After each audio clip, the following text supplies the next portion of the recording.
જય સ્વામિનારાયણ. સહજાનંદ વિદ્યાલયના video lecture શિક્ષણમાં આપ સર્વ વિદ્યાર્થી મિત્રોનું હાર્દિક સ્વાગત છે. ધોરણ 12 રસાયણ વિજ્ઞાન પ્રકરણ 1 ઘન અવસ્થા. આજના લેક્ચરમાં આપણે અર્ધવાહકોમાં વિદ્યુતનું વહન કેવી રીતે થાય છે એ આપણે સમજીશું. આ પ્રશ્ન આમ પૂછાય કે અર્ધવાહકોમાં વિદ્યુતનું વહન સમજાવો, એન પ્રકાર અને પી પ્રકારના અર્ધવાહક સમજાવો, અથવા એમ પૂછાય ડોપિંગ એટલે શું, ઇલેક્ટ્રોન સમૃદ્ધ અશુદ્ધિ અને ઇલેક્ટ્રોન ઉણપ અશુદ્ધિ વડે થતું ડોપિંગ સમજાવો, અથવા ઇલેક્ટ્રોન સમૃદ્ધ અશુદ્ધિ અને ઇલેક્ટ્રોન ઉણપ અશુદ્ધિ સમજાવો. આમ ઘણી બધી રીતે આ જ પ્રશ્ન પૂછાઈ શકે છે. હવે આપણે પ્રશ્નને વિગતવાર જોઈએ. આપણે પટ સિદ્ધાંતને આધારે જોઈ ગયા કે અર્ધવાહકોમાં સંયોજકતા પટ અને વાહકતા પટ વચ્ચેની જગ્યા ઓછી હોય છે, એટલે કે શક્તિ ગેપ ઓછો હોય છે. સંયોજકતા પટ કે જે ઇલેક્ટ્રોનથી સંપૂર્ણ ભરાયેલો છે ને વાહકતા પટ ખાલી હોય છે, એમની વચ્ચેનો ગેપ ઓછો હોય છે.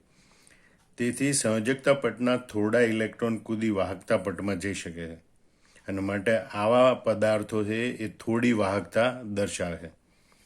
હવે આવા જે અર્ધવાહક પદાર્થો છે એની વિદ્યુતીય વાહકતા તાપમાનના વધારા સાથે વધે છે.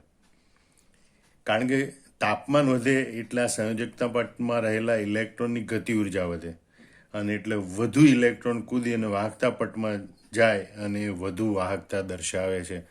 આમ અર્ધવાહકોની વિદ્યુતીય વાહકતા તાપમાનના વધારા સાથે વધે છે, કારણ કે ગતિ ઉર્જા વધવાને કારણે વધારે ઇલેક્ટ્રોન કૂદીને વાહકતા પટમાં જઈ શકે. સિલિકોન અને જર્મેનિયમ જેવા પદાર્થો છે એ આવી વર્તણૂક દર્શાવે છે. તેમને આંતરિક અર્ધવાહકો કહે છે. અને યાદ રાખજો કે જે પદાર્થો સામાન્ય તાપમાને ઓછી વાહકતા દર્શાવતા હોય, પણ જેમ તાપમાન વધારીએ એમ એની વાહકતામાં વધારો થતો હોય, તેવા પદાર્થોને આંતરિક અર્ધવાહકો કહે છે. સામાન્ય તાપમાને આવા આંતરિક અર્ધવાહકોની વાહકતા ઓછી હોવાથી તેમની વ્યવહારુ ઉપયોગિતા ઘણી ઓછી જ હોય છે. એટલે કે વ્યવહારમાં બહુ ઉપયોગમાં આવે નહીં, કારણ કે એની વાહકતા ખૂબ જ ઓછી હોય છે. પરંતુ તેમાં યોગ્ય અશુદ્ધિઓ ઉમેરી અને તેમની વાહકતા વધારી શકાય છે. આ પ્રક્રિયાને ડોપિંગ કહે છે. મતલબ કે અર્ધવાહકો હોય એમાં યોગ્ય પ્રકારની અશુદ્ધિ યોગ્ય માત્રામાં ઉમેરવામાં આવે તો એની વાહકતામાં અનેક ગણો વધારો કરી શકાય છે. તો આ પ્રક્રિયાને ડોપિંગ કહે છે. સિલિકોન અને જર્મેનિયમ જેવા અર્ધવાહકો છે એમાં એના કરતાં ઇલેક્ટ્રોન સમૃદ્ધ, એટલે કે વધારે ઇલેક્ટ્રોન ધરાવતા, અથવા ઇલેક્ટ્રોન ઉણપ, એટલે કે એના કરતાં ઓછા ઇલેક્ટ્રોન ધરાવતી અશુદ્ધિઓ ઉમેરી અને ડોપિંગ પ્રક્રિયા કરી શકાય છે. ફરીથી જોઈ લો, સિલિકોન અને જર્મેનિયમ જેવા અર્ધવાહકોમાં એના કરતાં ઇલેક્ટ્રોન સમૃદ્ધ અથવા ઇલેક્ટ્રોન ઉણપ ધરાવતી અશુદ્ધિઓ ઉમેરી અને ડોપિંગ પ્રક્રિયા કરી શકાય છે. આવી અશુદ્ધિઓને કારણે સ્ફટિકમાં ઇલેક્ટ્રોન ક્ષતિ ઉદ્ભવે છે, અથવા એમ કહેવાય કે આવી અશુદ્ધિઓને કારણે સ્ફટિકમાં ઉદ્ભવતી ક્ષતિઓને ઇલેક્ટ્રોન ક્ષતિ કહે છે. અશુદ્ધિઓ જે ઉમેરવામાં આવે બે પ્રકારની હોય છે, ઇલેક્ટ્રોન સમૃદ્ધ અશુદ્ધિ અને ઇલેક્ટ્રોન ઉણપ અશુદ્ધિ. એને આપણે જોઈએ કે ભાઈ સિલિકોન, જર્મેનિયમ એ સમૂહ 14ના તત્વો છે. એની સંયોજકતા કક્ષામાં 4 ઇલેક્ટ્રોન હોય. આ અર્ધવાહકો છે. ઇલેક્ટ્રોન સમૃદ્ધ એટલે સમૂહ 15ના તત્વો, જેવા કે ફોસ્ફરસ, આર્સેનિક. એની સંયોજકતા કક્ષામાં 5 ઇલેક્ટ્રોન હોય છે. મતલબ કે સિલિકોન જર્મેનિયમ કરતાં વધુ ઇલેક્ટ્રોન ધરાવતી અશુદ્ધિ અને કહેવાય ઇલેક્ટ્રોન સમૃદ્ધ અશુદ્ધિ. એટલે ફોસ્ફરસ કે આર્સેનિક અલ્પ પ્રમાણમાં ઉમેરવામાં આવે તો ઇલેક્ટ્રોન સમૃદ્ધ અશુદ્ધિ ગણાય. એને બદલે સમૂહ 13ના તત્વો હોય, જેવા કે બોરોન, એલ્યુમિનિયમ. તેની બહારની કક્ષામાં 3 ઇલેક્ટ્રોન હોય, જે 4 ઇલેક્ટ્રોન કરતાં ઓછા છે, એટલે કે 4 બંધ રચવા માટે ઇલેક્ટ્રોનની ઉણપ દર્શાવે છે.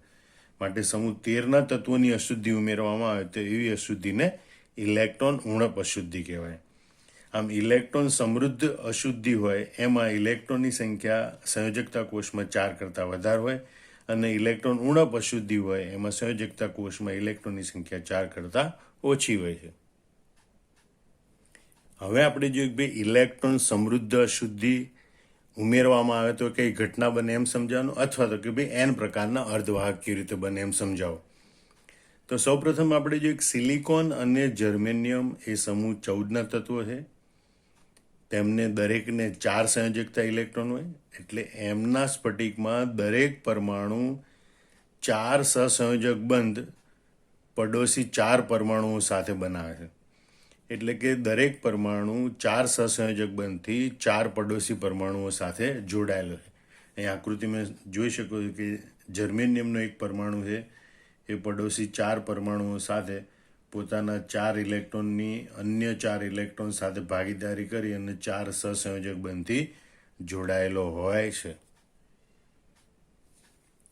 હવે જ્યારે આવા જર્મેનિયમ કે સિલિકોન સ્ફટિક હોય એનું સમૂહ 15ના તત્વો જેવા કે ફોસ્ફરસ અથવા આર્સેનિકના પરમાણુ કે જે સંયોજકતા કોષમાં 5 ઇલેક્ટ્રોન ધરાવે છે, એના વડે ડોપિંગ કરવામાં આવે, એટલે કે થોડા પ્રમાણમાં અશુદ્ધિ ઉમેરવામાં આવે, તો તેઓ સિલિકોન અને જર્મેનિયમ પરમાણુઓના કેટલાક લેટિસ સ્થાન રોકી લે છે. ફરીથી એકવાર સાંભળી લો કે જ્યારે તેમનું એટલે કે જર્મેનિયમ કે સિલિકોન જેવા અર્ધધાતુ તત્વોનું સમૂહ 15ના તત્વો જેવા કે ફોસ્ફરસ અથવા આર્સેનિક કે જેની ખાસિયત છે કે એમના સંયોજકતા કોષમાં 5 ઇલેક્ટ્રોન ધરાવે છે, એના વડે ડોપિંગ કરવામાં આવે ત્યારે ફોસ્ફરસ કે આર્સેનિકના કેટલાક પરમાણુ સિલિકોન કે જર્મેનિયમના પરમાણુનું સ્થાન રોકી લે છે.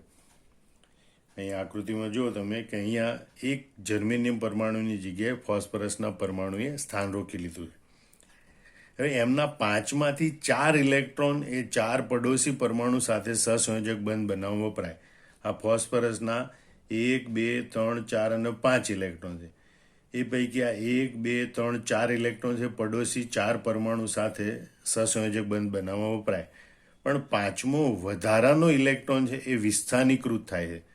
આ 5મો વધારાનો ઇલેક્ટ્રોન છે એ મુક્ત ઇલેક્ટ્રોન હોય છે, ભ્રમણ કરવા માટે એ વિસ્થાનીકૃત થાય છે. અને આ વિસ્થાનીકૃત ઇલેક્ટ્રોન એ ડોપ કરેલા સિલિકોન અથવા જર્મેનિયમની વાહકતામાં વધારો કરે છે. એટલે કે સામાન્ય તાપમાને સિલિકોન કે જર્મેનિયમ કે જે વિદ્યુતના અલ્પવાહક હતા, આ વિસ્થાનીકૃત ઇલેક્ટ્રોનની હાજરીને કારણે એમની વાહકતામાં નોંધપાત્ર વધારો થાય છે. અહીંયા વાહકતાનો વધારો એ આ ઋણ વીજભારિત ઇલેક્ટ્રોનને કારણે હોય છે. અને તેથી ઇલેક્ટ્રોન સમૃદ્ધ અશુદ્ધિ વડે ડોપ કરેલા અર્ધવાહક છે એને એન પ્રકારનો અર્ધવાહક અથવા તો એન ટાઈપ સેમિકન્ડક્ટર તરીકે ઓળખવામાં આવે છે.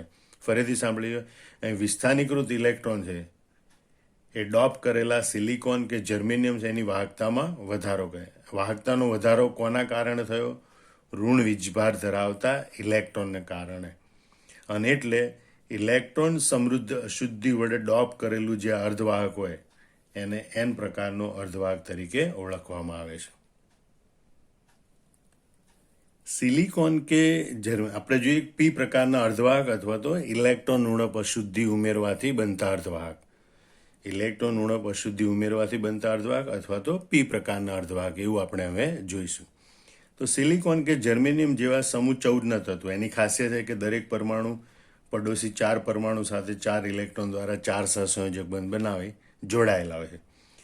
એવા સિલિકોન કે જર્મેનિયમ કે જે સમૂહ 14ના તત્વો છે એનું સમૂહ 13ના તત્વો જેવા કે બોરોન, એલ્યુમિનિયમ કે ગેલિયમ કે જે માત્ર 3 સંયોજકતા ઇલેક્ટ્રોન ધરાવે. સમૂહ 13ના તત્વો ઉદાહરણ બોરોન, એલ્યુમિનિયમ, ગેલિયમ, એની ખાસિયત કે 3 સંયોજકતા ઇલેક્ટ્રોન ધરાવે. એના વડે ડોપિંગ કરવામાં આવે તો તેઓ સિલિકોન કે જર્મેનિયમના કેટલાક સ્થાન રોકી લે છે. જેમ કે તમે જોઈ શકો છો કે અહીંયા એક જર્મેનિયમ પરમાણુ સ્થાન બોરોન પરમાણુએ રોકી લીધેલું છે. ફરીથી જુઓ, સિલિકોન કે જર્મેનિયમ જેવા સમૂહ 14ના તત્વોનું સમૂહ 13ના તત્વો જેવા કે બોરોન, એલ્યુમિનિયમ કે ગેલિયમ કે જે 3 સંયોજકતા ઇલેક્ટ્રોન ધરાવે એમના વડે ડોપિંગ કરવામાં આવે તો તેઓ સિલિકોન અને જર્મેનિયમના કેટલાક સ્થાન રોકી લે છે. ત્યારે એમના 3 ઇલેક્ટ્રોન એ સિલિકોન કે જર્મેનિયમના પરમાણુઓ સાથે 3 સહસંયોજક બંધ બનાવે. આ બોરોનના 3 ઇલેક્ટ્રોન છે એ આ પડોશી 3 પરમાણુ સાથે 3 સહસંયોજક બંધ બનાવે. પણ ચોથા ઇલેક્ટ્રોનના અભાવે તેની જગ્યાએ જે અવકાશ રચાય છે તેને ઇલેક્ટ્રોન છિદ્ર અથવા ઇલેક્ટ્રોન રિક્તતા કહે છે. અહીંયા જે ગેપ પડી, આ જગ્યા ખાલી પડી રહે, એને ઇલેક્ટ્રોન છિદ્ર અથવા ઇલેક્ટ્રોન રિક્તતા તરીકે ઓળખાય છે. ત્યાં ચોથો ઇલેક્ટ્રોન ગેરહાજર છે આ બોરોનનો, માટે આવું ઇલેક્ટ્રોન છિદ્ર રચાય છે. પડોશી પરમાણુમાંથી ઇલેક્ટ્રોન આવીને આ રિક્ત સ્થાનોને ભરી દે, પણ આમ કરવામાં તેના મૂળ સ્થાને ઇલેક્ટ્રોન છિદ્ર રચાય છે. એટલે માનો કે આ પડોશી ઇલેક્ટ્રોન છે એ અહીંયા આવી અને આ સ્થાન ભરી દે, તો એના સ્થાને પછી પાછું છિદ્ર રચાય છે. આ પડોશી ઇલેક્ટ્રોન છે એ આનું સ્થાન ભરી દે તો પછી તેના સ્થાને છિદ્ર રચાય છે. એટલે પડોશી પરમાણુમાંથી ઇલેક્ટ્રોન આવી અને આ રિક્ત સ્થાન કે ઇલેક્ટ્રોન છિદ્રને ભરી દે, તો એમ કરવામાં એના પોતાના મૂળ સ્થાને ઇલેક્ટ્રોન છિદ્ર રચાય છે. જો આવું આ પ્રમાણે સતત બનતું રહે તો એવું દેખાશે કે જાણે ઇલેક્ટ્રોન છિદ્ર એ તેને ભરી દેતા ઇલેક્ટ્રોનના વહનની વિરુદ્ધ દિશામાં જાય છે. ઇલેક્ટ્રોન આ દિશામાં આવે છે તો ઇલેક્ટ્રોન છિદ્ર એની વિરુદ્ધ દિશામાં જતા હોય એવું લાગે છે. આમ જો આવું સતત બનતું રહે તો એવું દેખાય છે કે જાણે ઇલેક્ટ્રોન છિદ્ર એ એને ભરી દેતા ઇલેક્ટ્રોન જે દિશામાં વહન કરે છે એનાથી વિરુદ્ધ દિશામાં વહન કરે છે એવું આપણને લાગે છે. હવે વિદ્યુત ક્ષેત્ર લાગુ પાડવામાં આવે આની ઉપર, તો વિદ્યુત ક્ષેત્રની અસર હેઠળ ઇલેક્ટ્રોન છે એ આ ધન વીજભાર ધરાવતી પ્લેટ તરફ માનો કે ગતિ કરે છે, બરોબર. તો પણ ઇલેક્ટ્રોન છિદ્રો દ્વારા જશે. ફરીથી જુઓ, વિદ્યુત ક્ષેત્રની અસર હેઠળ ઇલેક્ટ્રોન એ ધન વીજભાર ધરાવતી પ્લેટ તરફ ઇલેક્ટ્રોન છિદ્ર દ્વારા જશે. એટલે આ બાજુ માનો કે વિદ્યુત ક્ષેત્ર લાગુ પાડીએ ત્યારે ધન વીજભાર ધરાવતી પ્લેટ છે તો એની તરફ ઇલેક્ટ્રોન જશે, પણ એ આવા ઇલેક્ટ્રોન છિદ્રની મદદ લઈ અને આ ઇલેક્ટ્રોન ધન વીજભાર ધરાવતી પ્લેટ તરફ જશે. પણ આપણને એવું દેખાશે કે જાણે ઇલેક્ટ્રોન છિદ્ર છે એ ધન વીજભાર ધરાવે છે અને એ આ ઋણ વીજભાર ધરાવતી પ્લેટ તરફ ખસી રહ્યા હોય એવું દેખાય છે. એટલે જ્યારે વિદ્યુત ક્ષેત્ર લાગુ પાડવામાં આવે ત્યારે ઇલેક્ટ્રોન છે એ આ ઇલેક્ટ્રોન છિદ્રની મદદ લઈ ધન વીજભાર ધરાવતી પ્લેટ તરફ ખસે, સ્થાનાંતર ઇલેક્ટ્રોનનું થાય છે. પરંતુ એવું દેખાય છે કે જાણે ઇલેક્ટ્રોન છિદ્ર પોતે ધન વીજભાર ધરાવે છે અને ઋણ વીજભાર ધરાવતી પ્લેટ તરફ ખસી રહ્યા છે. તો આ પ્રકારના અર્ધવાહકો છે એને પી પ્રકારના અર્ધવાહક તરીકે ઓળખવામાં આવે છે. આમ તમે અર્ધવાહક તરીકે સિલિકોન અને જર્મેનિયમની ખાસિયત જોઈ અને એમાંથી એન પ્રકારના અને પી પ્રકારના અર્ધવાહક કેવી રીતે બને એ જોયું. તો આ સમગ્ર ટૂંકનોંધ તૈયાર કરી લેવાની અને નોટબુકમાં જાતે લખી નાખવાની. જય સ્વામિનારાયણ.